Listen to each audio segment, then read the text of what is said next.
आप सभी प्यारे साथियों का बहुत बहुत स्वागत है मेरे भाई हमारे इस वन शॉट वीडियो में, एक शानदार वीडियो में और एक नए अध्याय में। मेरे भाई आज हम एक नया चैप्टर को पढ़ने वाले हैं और हमारे चैप्टर का नाम है भक्ति। ठीक है, देखिए हमारा जो कक्षा 10वीं की हिंदी का जो चौथा चैप्टर है इसमें दो चीज दिए गए हैं, एक भक्ति भी दिया हुआ है, एक नीति भी दिया हुआ है। ठीक है, तो मेरे भाई जो आज की हम वीडियो पढ़ेंगे यानी जो मेरी आज की क्लास होने वाली है इसमें हम भक्ति को पढ़ लेंगे। इसके बाद वाली जो क्लास होगी मेरे भाई उसमें हम नीति को पढ़ लेंगे। ठीक है मेरे भाई, चलिए तो हम एक ही बार अपनी क्लास को स्टार्ट करते हैं। देखिए सबसे पहले ये समझिए मेरे भाई कि भक्ति होती क्या है। ठीक है, भक्ति का मतलब ये होता है कि हम किसी भगवान से किस तरीके से लगाव रखते हैं, किस तरीके से उनसे जुड़ते हैं, वही हमारी भक्ति कहलाती है। यानी मेरे भाई इसको प्रेम की भाषा में कहा जाए तो जब हमें किसी से प्रेम हो जाता है वही हमारी क्या कहलाती है, भक्ति कहलाती है। वह प्रेम किसी भगवान से हो जाए या किसी दिव्य शक्ति से हो जाए या किसी दिव्य इंसान से हो जाए, वही हमारी क्या कहलाती है मेरे भाई, भक्ति कहलाती है। जैसे उदाहरण में आप जानते ही हैं मेरे भाई कि जो मीरा थी वो श्री कृष्ण जी की भक्ति, मीरा की जो भक्ति थी वो किसके प्रति थी, श्री कृष्ण जी के प्रति थी। जो तुलसीदास जी की भक्ति थी वो किसके प्रति थी, राम जी के प्रति थी। जो रसखान जी थे उनकी भक्ति किनके प्रति थी, वो श्री कृष्ण जी के प्रति थी। सूरदास जी की भक्ति किनके प्रति थी, श्री कृष्ण जी के प्रति थी। तो मेरे भाई कहने का मतलब ये है कि जिस इंसान से आपको प्रेम हो जाए, आपके मन में वो बस जाए, वही आपकी क्या कहलाती है, सच्ची भक्ति कहलाती है। इसी चीज को हम अपने पद्यांशों में पढ़ने वाले हैं। हमारी कक्षा 10वीं के हिंदी का जो चौथा चैप्टर है उसी के मेरे भाई हम लोग पद्यांशों में पढ़ने वाले हैं। ठीक है, आपको समझ में आया कि भक्ति का मतलब क्या होता है। अब हम मेरे भाई एक एक पद्यांश को पढ़ना है स्टार्ट करेंगे। ठीक है, देखिए तो इस चैप्टर को शुरुआत करने से पहले मेरी एक बात मेरे भाई ध्यान से सुनना कि इस चैप्टर के जो पद्यांश है ना वो दो लाइन के हैं। ठीक है, यस या नो, आप अपने बुक में देखिए मेरे भाई इस चैप्टर के जो पद्यांश है वो दो लाइन के हैं। ठीक है, लेकिन यदि मेरे भाई परीक्षा में यहाँ से कोई पद्यांश पूछा जाता है तो इसके अर्थ को मेरे भाई हम लोग बड़े बड़े लिख कर आएंगे, क्योंकि इसके जो भावार्थ है ना, जो कहने का अर्थ है ना, वो थोड़ा बड़े बड़े हैं। इसको हम एकदम कहानी की तरह समझेंगे ताकि आपको मेरे भाई एकदम आसान लगे ये चैप्टर। ठीक है, मैं आपको वैसे ही पढ़ाऊंगा मेरे भाई कि एक एक पद्यांश को मेरे भाई आप देख के उसका अर्थ आप लिख सकते हो, ये मेरा आपसे वादा है। ठीक है मेरे भाई, तो चलिए हम लोग शुरुआत करते हैं पद्यांश नंबर 1 को। ठीक है, देखिए चलिए देखिए हमारे पद्यांश नंबर 1 में दिया गया है कि मेरी भवबाधा हरो राधा नागरी सोई, अजातन की झाई पड़े श्याम हरित दूती होई। ठीक है, बहुत ही प्यारा सा हमारा ये पहला वाला पद्यांश है। इस पद्यांश में जो बिहारी लाल जी हैं, जो हमारे चैप्टर को लिखने वाले जो कवि हैं वो कौन है, बिहारी लाल जी हैं। ठीक है, राधिका जी का वर्णन करते हुए कहते हैं कि हे चतुर राधा, ये जो तुम्हारी माया है ना, तुम्हारी महिमा है ना, इससे हम लोग के सभी दुख दूर हो सकते हैं। हम लोग के जीवन में जितनी भी पीड़ा है ना, हम लोग के जीवन में जितना भी दुख है ना, वो सब कुछ दूर हो सकता है। सिर्फ आपकी कृपा से यह सब कुछ दूर हो सकता है। कैसे, चलो मेरे भाई देखो।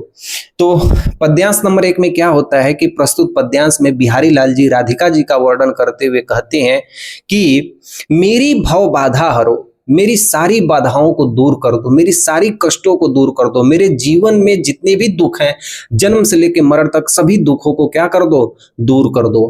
किसको कह रहे हैं, देखो मेरी का मतलब होता है मेरी, भव बाधा का मतलब सभी संसारिक बाधाओं को, हरो का मतलब दूर कर दो। तो हे चतुर राधिके, मेरे संसार के सभी दुखों को क्या कर दो, दूर कर दो, मेरे सभी बाधाओं को क्या कर दो, दूर कर दो।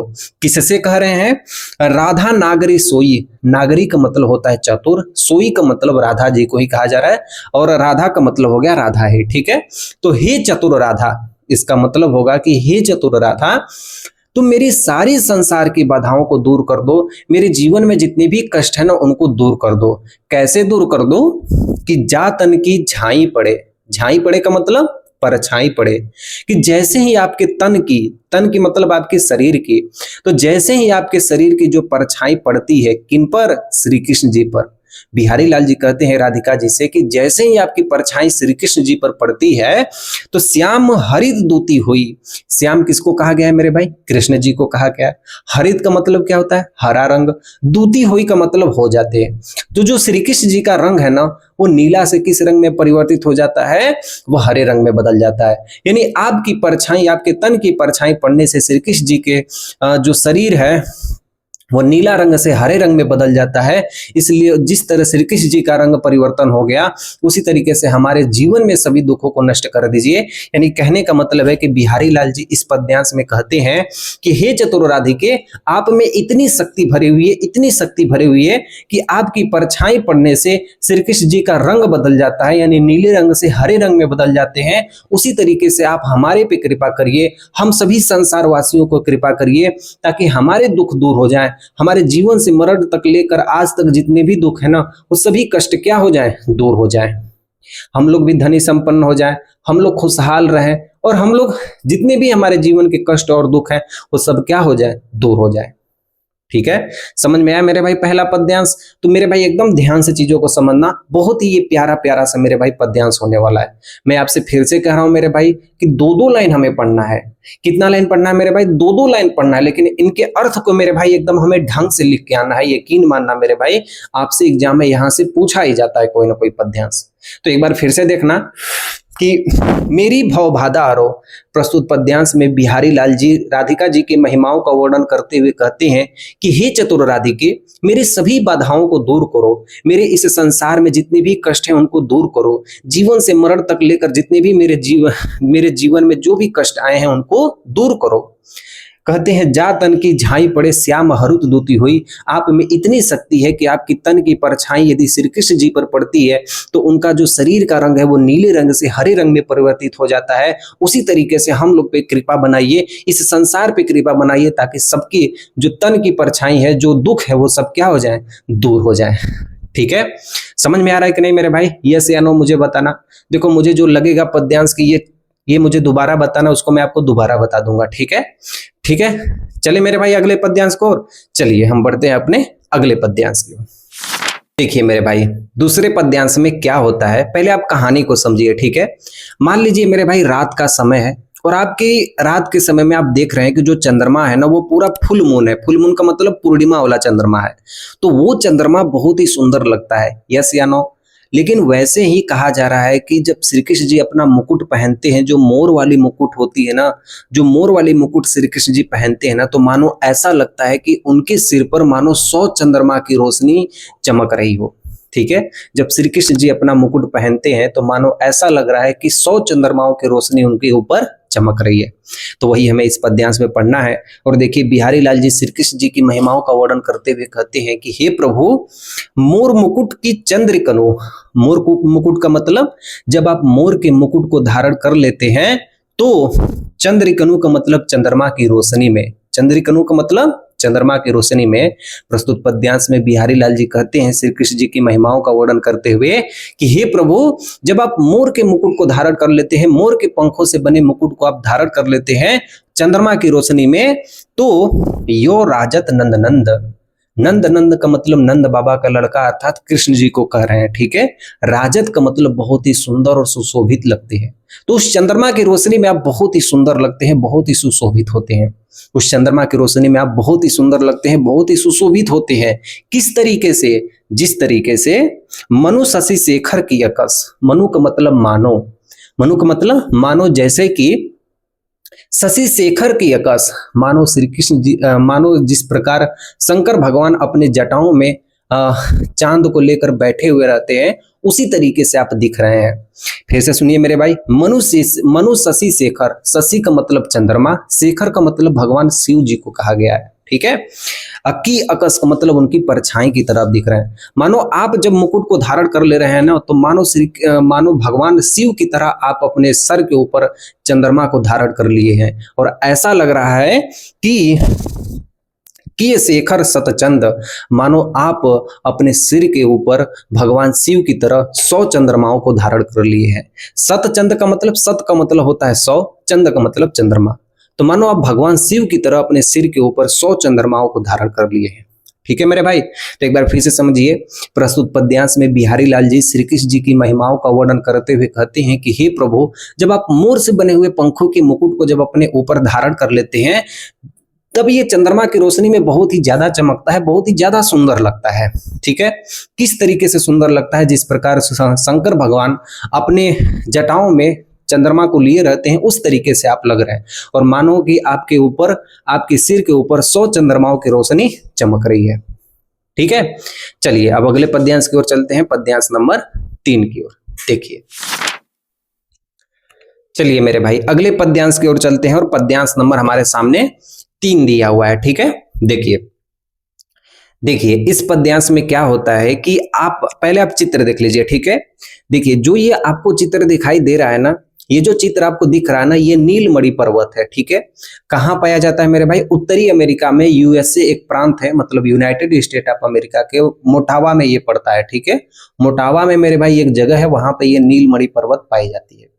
आप मेरे भाई इस चित्र को देख रहे हो, इस चित्र में आप देख रहे हो कि जो सूर्य की रोशनी है जब उसकी बर्फीली एरिया पर पड़ रही है तो आप देखो कि वो रोशनी पीली है।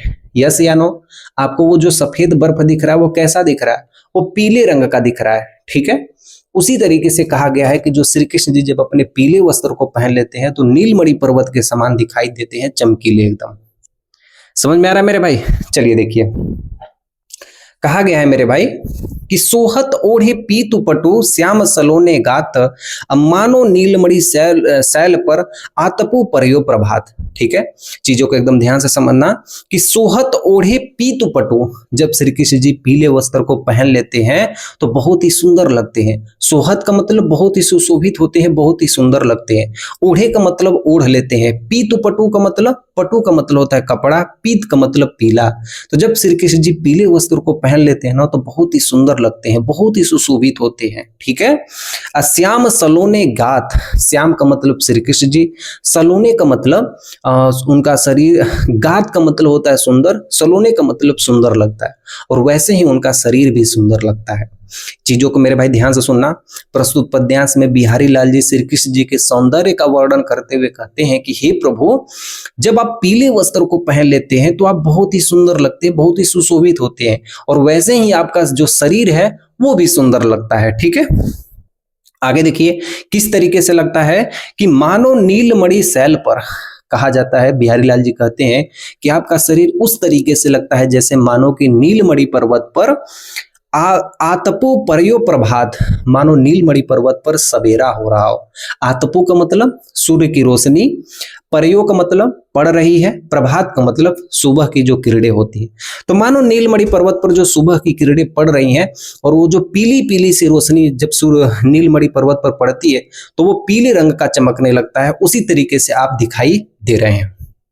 यानी मेरे भाई इन दोनों लाइन को एक साथ मिला के यदि इसके अर्थ को बताया जाए तो प्रस्तुत पद्यांश में बिहारी लाल जी श्री कृष्ण जी के सौंदर्य का वर्णन करते हुए कहते हैं कि हे प्रभु, जब आप पीले वस्त्र को पहन लेते हैं, पीले कपड़े को पहन लेते हैं तो आप बहुत ही ज्यादा सुशोभित लगते हैं, और वैसे ही आपकी जो शरीर है वो भी अत्यंत सुंदर लगती है। ठीक है, किस तरीके से सुंदर लगती है कि मानो नीलमणि पर्वत पर जैसे ही सूर्य की रोशनी सुबह की पड़ती है वैसे ही नीलमणि पर्वत पीले रंग का चमकने लगता है। उसी तरीके से जब आप कपड़े पहनते हैं तो आपके अंदर एक चमक आ जाती है और आपका शरीर पूरा एकदम चमकीला हो जाता है, यानी सुंदर लगने लगता है, सुशोभित हो जाता है। ठीक है, समझ में आया मेरे भाई? चलिए अगले पद्यांश की ओर चलते हैं, पद्यांश नंबर 4 की ओर। ठीक है, देखिए अगले पद्यांश में क्या होता है कि जो श्री कृष्ण जी की बांसुरी होती है उसकी महिमाओं का वर्णन किया गया है। अब श्री कृष्ण जी से संबंधित जो चैप्टर है मेरे भाई उन्हीं के बारे में बताया जाएगा। तो इस चैप्टर में जो श्री कृष्ण जी की बांसुरी है उसका वर्णन किया गया है। ठीक है, कहा गया है कि अधरत धरत हरि के परत ओठ डीठी पर ज्योति, हरित बांस की बांसुरी इंद्र धनुष रंग होती। तो कोई गांव की गोपियां थी, वो जाकर राधा जी से कहती है, कोई गांव की गोपी थी, वो जाकर राधा जी से कहती है, क्या कहती है कि अधरत धरत हरि के परत, जब श्री कृष्ण जी अपनी बांसुरी को अपने ओठों पर रखते हैं, एक गोपी जाकर राधिका जी से कहती है कि जो श्री कृष्ण जी अपने ओठ को बांसुरी पर रखते हैं, यानी देखो अधर धरत का मतलब, अधर का मतलब होता है होठ, धरत का मतलब धरते हैं, हरि के परत, हरि के मतलब श्री कृष्ण जी, परत का मतलब उस बांसुरी को अपने ओठ पर जब रखते हैं तब ओठ डीठी पर ज्योति, यानी उस बांसुरी पर ओठ का मतलब ओठ की, डीठी का मतलब नेत्रों की, पट का मतलब पीले वस्त्रों की, ज्योति का मतलब जब ज्योति पड़ती है, जब प्रकाश पड़ती है तो हरित बांसु की बांसुरी, जो हरे रंग की बांसुरी श्री कृष्ण जी की होती है ना, वो इंद्रधनुष रंग होती, वो इंद्रधनुष के रंगों के समान 7 रंगों में बट जाती है। यानी मेरे भाई इन दोनों लाइन का अर्थ यदि एक साथ बोल दिया जाए तो प्रस्तुत पद्यांश में बिहारी लाल जी कहते हैं कि एक गोपी जाकर राधिका जी से कहती है कि जब श्री कृष्ण जी अपने बांसुरी को ओठ पर रखते हैं तब उस बांसुरी पर उनके ओठ की प्रकाश, उनके नेत्रों की प्रकाश, उनके पीले वस्त्रों की प्रकाश जब उस बांसुरी पे पड़ती है तो जो हरे रंग की बांसुरी है वो इंद्रधनुष के समान 7 रंगों में विभाजित हो जाती है। इतनी मनमोहक वो बांसुरी और श्री कृष्ण जी लगते हैं। ठीक है, चलिए बहुत ही छोटा सा पद्यांश था, हम अगले पद्यांश की ओर बढ़ते हैं, पद्यांश नंबर 5 की ओर। ठीक है, देखिए मेरे भाई, इस 5वें पद्यांश में क्या कहा गया है कि प्रस्तुत पद्यांश में बिहारी लाल जी कहते हैं कि यदि आपसे किसी से प्रेम हो जाए, प्रेम का मतलब ये होता है मेरे भाई भक्ति, तो यदि आपको किसी से प्रेम हो जाए ना तो मन में कैसा हलचल होती है, वो जो आपके अंदर हलचल होती है ना जब आप किसी से प्रेम करते हैं, चाहे वो भगवान हो, चाहे वो कोई इंसान हो, चाहे वो कोई दिव्य ज्योति हो, तो आपके मन में जो उसके प्रति जो फीलिंग होती है, जो मेरे भाई कहने का मतलब है कि जो वो भक्ति होती है, जो वो प्रेम होता है, उसको बयां नहीं कर सकते हैं। वो जितना ज्यादा उसमें आप डूबते जाएंगे उतना ही ज्यादा वो प्रकाशित होता जाता है, उतना ही उसका रिश्ता गहरा होता जाता है, चाहे आप किसी भगवान से करिए, चाहे मेरे भाई किसी इंसान से करिए। ठीक है, यस या नो? तो वही मेरे भाई इस चैप्टर में बताया गया है कि जब श्री कृष्ण जी के प्रेम में हम लोग डूब कर उनकी पूजा करते हैं, उनकी भक्ति करते हैं, तो वैसे वैसे हमारा जीवन प्रकाशित होने लगता है। देखिए मेरे भाई, कहा गया है या अनुरागी मन की, या अनुरागी चित्त की, मतलब इस प्रेम में डूबे हुए मन की। देखो चित्त का मतलब होता है मेरे भाई मन, अनुरागी का मतलब प्रेम में डूबा हुआ प्रेमी। ठीक है, तो इस प्रेम में डूबे हुए प्रेमी के मन में गति समझे नहीं कोई, कोई भी इसकी गति को नहीं समझ सकता। यानी कहने का मतलब है कि प्रस्तुत पद्यांश में हमारे बिहारी लाल जी कहते हैं कि यदि कोई व्यक्ति प्रेम में डूब गया है तो उसकी गति को कोई नहीं समझ सकता। अर्थात जो श्री कृष्ण जी के प्रेम में डूब गया है, उनकी भक्ति करना स्टार्ट कर दिया है, उसकी गति को कोई नहीं समझ सकता, उसके मन की गति को, उसकी भक्ति की गति को कोई नहीं समझ सकता। ठीक है, ज्यो ज्यो बूढ़े श्याम रंग, बूढ़े का मतलब होता है डूबना। बूढ़े, देखो बूढ़ा नहीं है, ड है, डलिया ड कहते हैं ना, तो उसको बूढ़े है, तो बूढ़ना का मतलब होता है डूबना। तो ज्यो ज्यो, जैसे जैसे हम श्री कृष्ण जी के प्रेम में डूबते हैं, या किसी भी इंसान के मेरे भाई हम लोग प्रेम में जैसे जैसे हम लोग डूबते हैं, त्यों त्यों उज्जवली हुई, वैसे वैसे हमारा जीवन उज्जवल होने लगता है, वैसे वैसे हमारा जीवन प्रकाशित होने लगता है। यानी मेरे भाई दोनों लाइन के अर्थ को एक साथ बोल दिया जाए तो प्रस्तुत पद्यांश में बिहारी लाल जी कहते हैं कि यदि कोई व्यक्ति प्रेम में डूबा हुआ हो, किसी की भक्ति कर रहा हो, यानी श्री कृष्ण जी की भक्ति के प्रेम में डूबा हुआ हो, तो उसके मन की गति को कोई नहीं समझ सकता, उसकी भक्ति को कोई नहीं समझ सकता, क्योंकि जैसे जैसे वो प्रेम में डूबेगा, यानी किसी की भक्ति वो करता जाएगा, वैसे वैसे उसका जीवन प्रकाशित होने लगेगा, उज्ज्वलित होने लगेगा। ठीक है, समझ में आया मेरे भाई? चलिए मेरे भाई अगले पद्यांश की ओर चलते हैं। हम लोग पढ़ने वाले हैं पद्यांश नंबर 6 को। ठीक है, देखिए मेरे भाई 6 नंबर के पद्यांश में, प्रस्तुत पद्यांश में बिहारी लाल जी कहते हैं कि जिस भी व्यक्ति के मन में यदि छल कपट बुराई जलन ईर्ष्या ये सब यदि किसी व्यक्ति के अंदर आ गया तो उस व्यक्ति के अंदर कभी भी मेरे भाई भक्ति नहीं हो सकती, वो व्यक्ति कभी भी भक्ति के लायक नहीं हो सकता, उसके अंदर कभी भी भगवान नहीं बस सकते हैं। ठीक है, जिस भी व्यक्ति के अंदर छल कपट हो ना, जो व्यक्ति बुराई करता हो, छल कपट करता हो, चोरी करता हो, हत्या करता हो, किसी से पापी काम करता हो, तो उस व्यक्ति के अंदर कभी भी भगवान वास नहीं कर सकते, उसका मन हमेशा मेरे भाई बंद रहता है भगवान के रास्ते के लिए। ठीक है, चलिए देखिए, तो लघु या मन सदन में, तो लघु का मतलब जब तक, मन सदन का मतलब इस मन रूपी भवन में, कि जब तक हमारे इस मन रूपी भवन में छल हो, कपट हो, बेईमानी हो, ईर्ष्या हो, नफरत हो, किसी से जलन हो, जब तक मेरे भाई हमारे मन में ये सब चलता रहेगा ना, तब तक क्या होगा? हरि आवे की ही बाट, कि ही बाट का मतलब होता है दरवाजे, हरि आवे का मतलब भगवान श्री कृष्ण जी। तो हमारे जो प्रभु कृष्ण जी हैं, हमारे जो भगवान श्री कृष्ण जी हैं, जो सब पर महिमा और कल्याण करते हैं, वो किस दरवाजे से आएंगे? यदि हमारे मन में बुराई छिपी हो, हम किसी से गलत काम करवाते हो, चोरी हत्या पाप वाला काम करवाते हो, तो हमारे मन में यदि ये सब चीज रहेगा तो भगवान हमारे कौन से रास्ते से आएंगे? श्री कृष्ण हमारे कौन से रास्ते से आएंगे? ठीक है। अब बिकट जटे लौ लघु निपट। बिकट मतलब जब हम दृढ़ता से, कहने का मतलब है विकट, विपट का मतलब जब हम दृढ़ता से, लौ लघु का मतलब जब तक हम दृढ़ता से, निपट का मतलब इन सब से निपटेंगे नहीं, यानी इन सब बुराइयों को जब तक हम खत्म नहीं करेंगे। मतलब कौन सी बुराइयों की? जब तक हम, मेरे भाई, झूठ हो गया, चोरी हो गई, बेईमानी हो गई, ठीक है, और मेरे भाई मैंने और भी बताया छल कपट झूठ बेईमानी, ये सब से मेरे भाई यदि हम लोग दूरी बना लिए, यानी निपट लिए इन सब से, तो खूटे न कपट कपाट, मतलब जब तक ये कपट रूपी दरवाजा नहीं खुलेगा तब तक मेरे भाई किसी भी भगवान का वास नहीं होगा, चाहे वो इंसान हो। मेरे भाई ध्यान से समझना, जब तक आप सामने वाले के प्रति, जब तक आप सामने वाले व्यक्ति के प्रति, जब आप दिल से भक्ति नहीं करेंगे, दिल से आप प्रेम नहीं करेंगे, आपके मन में छल और कपट और बेईमानी यदि आपके अंदर होगा उसके प्रति, तो मेरे भाई वो कभी भी आपके दिल में निवास नहीं कर सकता। ये बात आप ध्यान रखना, ठीक है। तो इस पद्यांशों से मेरे भाई हमें जीवन में भी बहुत सारी चीजों को सीखने को मिलेगी। तो ऐसे ऐसे मेरे भाई आपको पद्यांश लिखना है, ठीक है। आप इन सभी बातों को एकदम ध्यान रखना, ठीक है। मैंने आपसे स्टार्टिंग में कहा था मेरे भाई कि आपको तो पढ़ना है 2 लाइन, लेकिन आपको इसके जो अर्थ है ना, आपको अच्छे खासे लिखने होंगे। आप यदि कहानी भी सुने रहोगे मेरे जबान से, मेरे मुंह से ना मेरे भाई, तो आप कर जाओगे, आप लिख पाओगे मेरे भाई। यस या नो मेरे भाई? आप बताओ मेरे भाई कि कौन सा ऐसा पद्यांश जो मैं आपको पढ़ा दिया और आपको नहीं आया, ठीक है।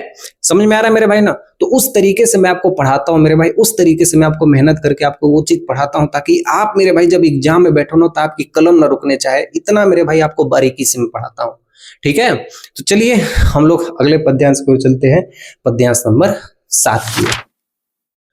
देखिए मेरे भाई, इस पद्यांश में बिहारी लाल जी बहुत ही स्पष्ट रूप से कहते हैं कि देखिए प्रस्तुत पद्यांश में क्या कहते हैं। पहले मेरी बातों को ध्यान से समझना। जो दिया होते हैं ना, जो दिया दिवाली में जलाई जाती है, वो अपने को ही अंधेरा में रखे रहती है, बाकी सबको प्रकाश करती है। यस या नो? जो हम लोग आंखों से ये पूरी दुनिया देखते हैं, इन आंखों से हम अपनी आंखों को नहीं देख सकते। यस या नो? तो वही कहते हैं बिहारी लाल जी प्रस्तुत पद्यांश में कहते हैं कि हम अपने उस भगवान को नहीं देखते हैं, बल्कि उस भगवान के द्वारा बनाई गई हर एक चीज को देख लेते हैं। भगवान ने मेरे भाई ये चंद्रमा बना दिए, भगवान ने मेरे भाई ये सूर्य बना दिए ताकि हम लोग धूप ले सके, जीवित रह सके, कुछ खाने पीने के लिए उगा सके। भगवान ने ये पृथ्वी बना दिया, भगवान ने ये पानी बना दिया, भगवान ने सोचो आपके दोनों कान बना दिए, दोनों नाक बना दिए सांस लेने के लिए।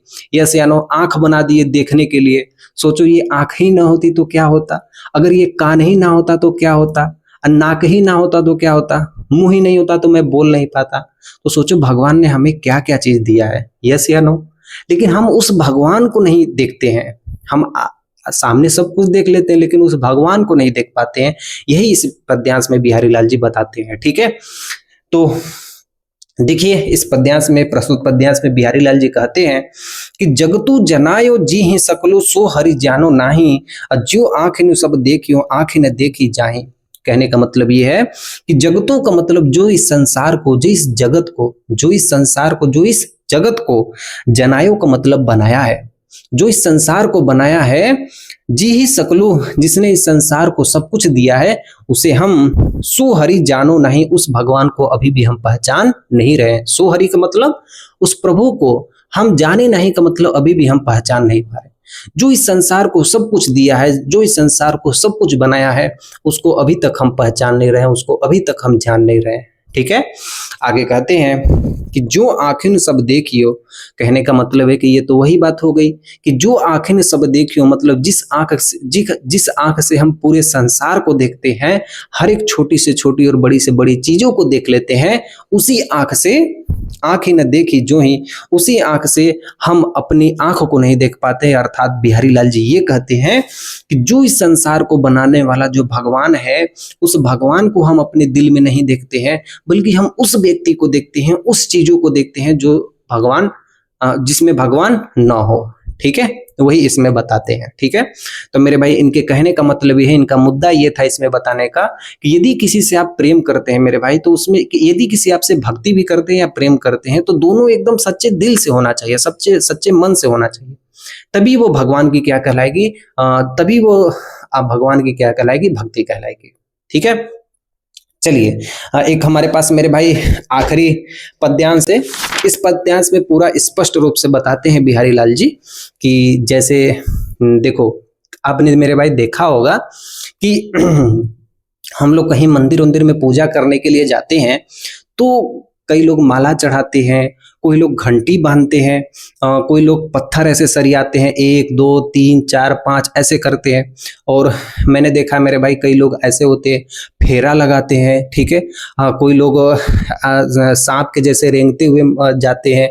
यस या नो मेरे भाई, ऐसे आप हर जगह आप देखते होंगे, आपके पास भी ऐसा होता होगा, हमारे पास तो मैं भाई रोज देखता हूँ। ठीक है, तो देखो, तो मेरे कहने का मतलब है ना कि इस पद्यांश में बिहारी लाल जी कहते हैं कि देखो, किसी का जाप करने से, भगवान को माला चढ़ाने से, और मतलब ये तमाम प्रकार के जो बाहरी हम लोग अपने शरीर को देकर न कष्ट पहुंचाकर वो हम करते हैं, उससे भगवान की प्राप्ति नहीं होती है।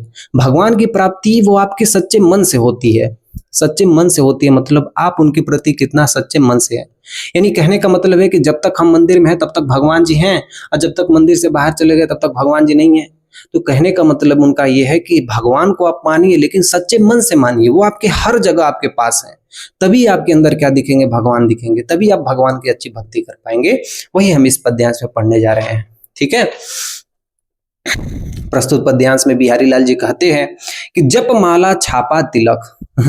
जप का मतलब जप करने से, माला का मतलब माला पहनने से, छापा का मतलब ऐसे नहीं होता है मेरे भाई कि किसी भगवान का या जय श्री राम लिखा होता है, हर हर महादेव ऐसे छाप दिया जाता है, ऐसे देखो, ऐसे माथे पर छाप दिया जाता है। और तिलक का मतलब एक तिलक लगाया जाता है। ठीक है, तो जप करने से, माला करने से, छाप देने से और तिलक लगाने से शरण एको कामो, शरण का मतलब इससे यह सिद्ध होता है कि एकन काम का मतलब एक ही भगवान की प्राप्ति नहीं हो पाती है। इससे यह सिद्ध होता है कि आप भगवान को प्राप्त नहीं कर पाएंगे। कि आप सोच रहे हैं कि हम जप करें, माला पहने, ठीक है, हम जप करें, माला पहना दें और उसके बाद वो माथे पर हर हर महादेव का टीका लगा दें, मान लीजिए जिस भी भगवान का हो मेरे भाई, और तिलक लगा दें, तो उससे हमें भगवान की प्राप्ति नहीं हो सकती है। इस पद्यांश में बिहारी लाल जी कह रहे हैं। ठीक है, कहने का मतलब है कि आप महादेव जी के मंदिर में गए तो महादेव जी का टीका लगा दिए, कृष्ण भगवान के मंदिर में गए तो कृष्ण भगवान का टीका लगा दिए, और दुर्गा माता के मंदिर में गए तो दुर्गा माता के टीका लगा दिए। तो कहने का मतलब यह है कि हम अलग अलग मंदिरों में जाएंगे, अलग अलग भगवान को पूजा करेंगे, तो उससे हमें भगवान की प्राप्ति नहीं हो सकती है। यस या नो? आगे देखिए कैसे हम भगवान को प्राप्त कर सकते हैं। अब वो बताते हैं कि मन कांचे नाचे वृथा। मन का मतलब जो हमारा मन होना चाहिए ना, कांचा का मतलब कच्ची मिट्टी के समान होना चाहिए। एक छोटे से बालक को आप देखें मेरे भाई, उसके अंदर कोई भी मेरे भाई ना उसके अंदर झूठ सच ये सब कुछ भी नहीं होता है। ठीक है, छल कपट बेईमानी एक छोटे से बालक में नहीं होता है। तो आपका मन एक कच्चे मन के समान होना चाहिए, जिसमें ये छल कपट बेईमानी चोरी हत्या पाप ईर्ष्या जलन नफरत ये कुछ भी नहीं आपके मन में होना चाहिए। आपका मन एकदम कच्चा होना चाहिए। ठीक है, तो वही कह रहे हैं कि मन कच्चे नाचे वृथा, कि जब आप कच्चे मन से, यानी जब आपका मन पूरा साफ हो और उस मन से नाचे वृथा का मतलब आप भगवान की जब आप पूजा करते हैं तो सांचे राचे रामो, तो उसी सांचे में भगवान राम बस जाते हैं, यानी आपको भगवान मिल जाते हैं। जब आप सच्चे मन से भगवान की पूजा करते हैं ना कि नहीं मुझे भगवान ये चीज चाहिए, मुझे ये चीज बनना है, या ये चीज मुझे, मतलब आप भगवान से प्रति एकदम अपने दिल से भाव विभोर हो गए ना मेरे भाई, तो यकीन मानिए आपको भगवान समझिए मिल जाएंगे, वो आपके हृदय में बस जाएंगे। ठीक है, तो ये हमारे बिहारी लाल जी हमारे आखिरी वाले पद्यांश से हमको बताते हैं। ठीक है, तो जैसे जैसे बिहारी लाल जी हमको इस पद्यांश में बताया, वैसे वैसे मेरे भाई मैं आपको उसको उदाहरण दे दे के आपको समझा दिया। और आप इस वीडियो को मेरे भाई एक बार और एग्जाम से पहले इसे देख लीजिएगा, और यकीन मानना मेरे भाई आपको पहले दूसरे तीसरे चौथे इन चारों चैप्टर से मेरे भाई यदि कोई भी पद्यांश आएगा ना, यकीन मानना पूरा तबाही मचा के आओगे एग्जाम में, ये मेरा आपसे वादा है। ठीक है, तो कैसी लगी ये क्लास मुझे जरूर बताना मेरे भाई, क्योंकि ये अभी पार्ट 1 है, इसके बाद मेरे भाई पार्ट 2 अपलोड की जाएगी। ठीक है, तो पार्ट 1 में हमने भक्ति पढ़ लिया, अब हम पढ़ेंगे, इसके बाद हम लोग पढ़ेंगे नीति के बारे में। ठीक है, चलिए तो हम अपनी क्लास को यहीं पे खत्म करते हैं। अपना ख्याल रखना, अच्छे से पढ़ाई करना। ठीक है, जय हिंद, सेवा समाप्त।